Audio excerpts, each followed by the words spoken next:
Hey, what's up guys, it's TechZoomer talking to you here, and in today's video I'm a little bit constipated and so my voice kinda sounds weird. But I want to talk about the iPhone 15 for a minute, because although we have talked about much about the hardware of the iPhone 15, we have not discussed something pretty giant, a big elephant in the room. The iPhone 15 A17 chip that is rumored to run on a 3nm architecture will probably not. And this is a big thing, because on videos before this one, I've talked about the iPhone 15 on being a big redesign to the iPhone, internally and externally. The big redesign will be still happening. The iPhone 15 will still get the new redesign that is rumored, a new action button and USB-C.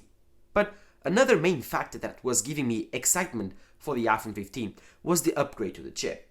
Apple was finally going to introduce a 3nm iPhone chip, the A17 chip. We will be getting more performance and more efficiency. All of these in a less power consumption package. This is incredible, because the iPhone 15 would be able to get more battery life and more performance, and probably be much cooler. While playing games, the screen wouldn't need to dim as much while recording 4K video, so that would be pretty great.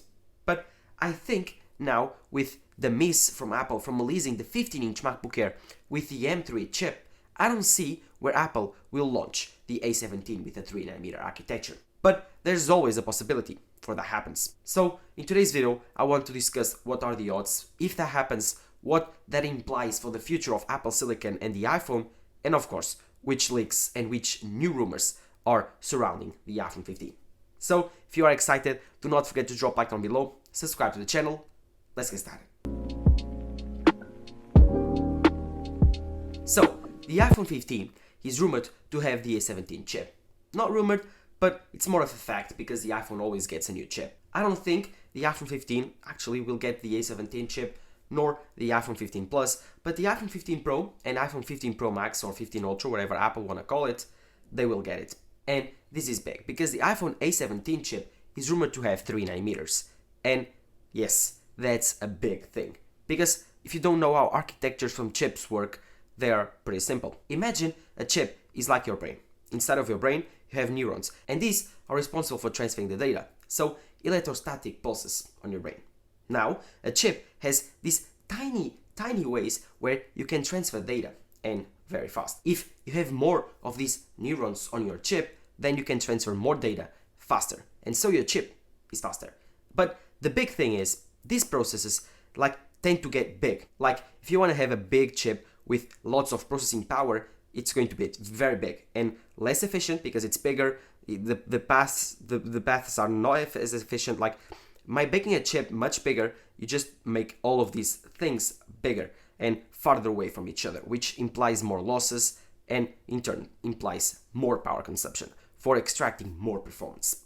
But what TSMC and other companies have actually discovered to solve this issue is, instead of creating bigger chips where you have more lengthy tunnels, you just make a lot smaller chips with a lot more tunnels inside them.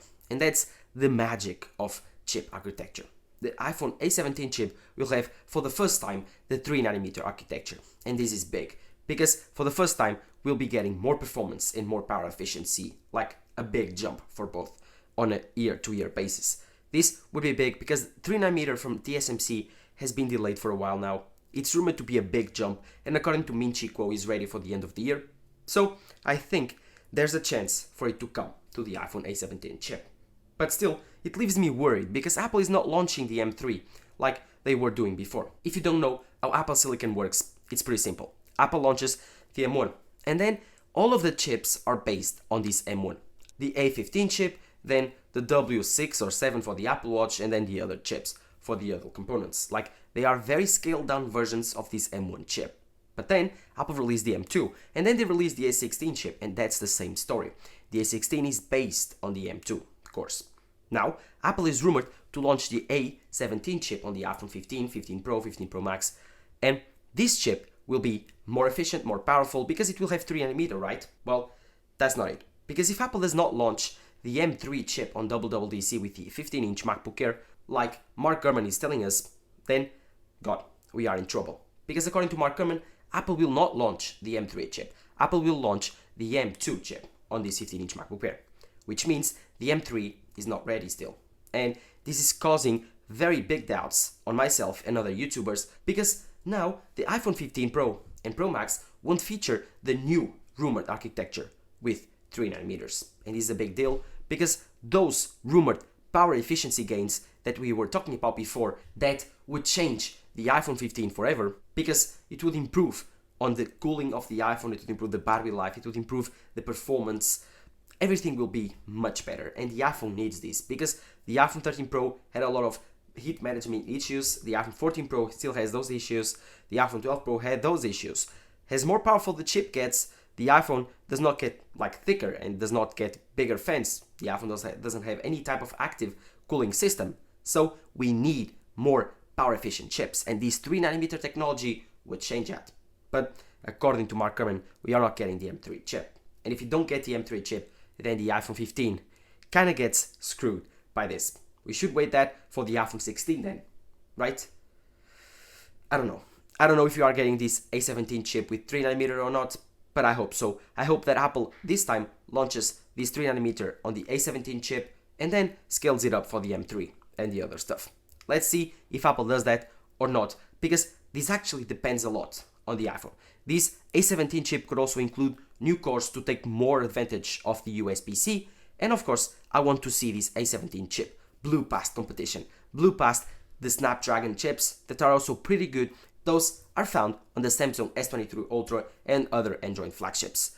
But as always, Apple is on the front on this chip technology, and the Apple Silicon is really, really good. But the A17 chip could destroy the competition while being more efficient than the competition. So I'm really excited to see what Apple brings with this A17 chip. Other things that this chip could also innovate would be the fact that Apple could record, for example, 8K video without overheating the phone. That would be pretty cool. And then there's the other fact where gamers like to play their games at 120Hz for long periods of time. And now with the iPhone 14 Pro, the iPhone 13 Pro, what happens is the iPhone dims the screen because it starts to get too hot, because the chip is not efficient enough. It doesn't have any type of active cooling system. The iPhone pulls a lot of power, the chip gets hot, the iPhone gets hot, the screen dims down, so the temperature can lower. So this A17 chip is actually more important than people are thinking. And if Apple does not launch the 3nm, it will be kind of disappointing for myself. And if that happens, I'm starting to think if I should upgrade my iPhone 14 Pro. Because the rumors have been quite certain now that the iPhone 15 won't be getting all of those flashy features that we were listening to. For example, according to rumors, we are not getting that huge camera bump that would revolutionize the cameras again on the iPhone. No, the camera bump is now much more realistic. Bigger cameras, yes. Bigger camera bump, yes. But this camera bump would be big, but not extremely big to the point that you actually notice the difference on that camera quality. No, I think we are getting probably 5% bigger sensors, which would not show on the real day-to-day basis, but would give Apple more information to work on that algorithm photography. So I think that the camera won't be a big focus on Apple this year. Then there's the fact that we are not getting that extremely huge redesign that was rumored. No, we are simply getting a refinement to the iPhone design. We are getting the edges a little bit more chamfered, so easier to hold. Not the complete curve that was rumored before. No, this is more of a S version of the iPhone 14 Pro current design. Other than that, we're also getting USB-C, which is really, really important. And if Apple can, on conjunction with USB-C and A17 chip, create the most powerful and fastest transfer speeds ever on a phone, I would be grateful for transferring ProRes footage, because it's really important for me that it takes less time to transfer footage from my iPhone to my computer, because it will cut down on my workflow time and would enable me to make more videos, which is really important for me and for you guys.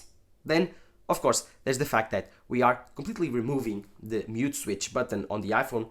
This is interesting, because if we remove this mute switch, then what would it put on its place? Well, according to rumors, we are going to put an action button on the iPhone. And this divides opinions, because I've been using the Apple Watch Ultra for the 7 months, and I gotta tell you, I do not use that much the action button. Truly, I don't use it at all. And this makes me confused, because why would Apple kill the mute switch, which is just a simple button that I use every single day when I went to class, mute the iPhone, or when I leave class, unmute the iPhone. Why would Apple actually remove this feature when they don't need to? This is a classic iPhone feature. Why would Apple remove it? Well, I think it's pretty simple. Because Apple wants to innovate. And by putting an action button on your iPhone, it gives you more customization. Not just on the software side, but on the hardware side.